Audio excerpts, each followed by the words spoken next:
Coach Ale Bertolucci, una vittoria in rimonta, partita ribaltata col cuore e la qualità. Sì, abbiamo fatto una grandissima partita, soprattutto la grande intensità che abbiamo messo e all'interno dell'intensità abbiamo avuto pazienza, perché stare sotto per tanto tempo così non è stato facile. Ho fatto complimenti alla squadra ora proprio per quel motivo lì, siamo stati in partita sempre e credo che il risultato sia legittimato. Dai. Sì, perché c'è stato un volume di gioco continuo fino all'ultimo, incessante, tante occasioni, bravissimo Barozzi, pali come l'altra volta, però questa squadra ha avuto la maturità di non disunirsi sotto 0-1 e appunto, come dicevi tu, la pazienza per rovesciare.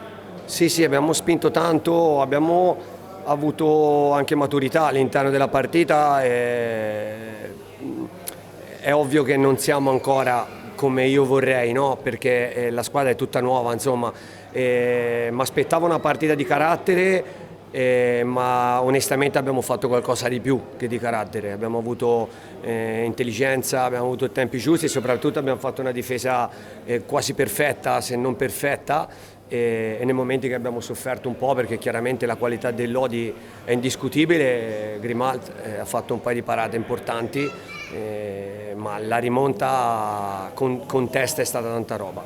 Peraltro tu hai detto che questa squadra sarebbe stata pronta a novembre inoltrato per essere nella condizione ideale, però adesso c'è da pensare subito a Grosseto, mercoledì, sfida tiratissima in un campo difficile, però questa vittoria dà enorme autostima e consapevolezza.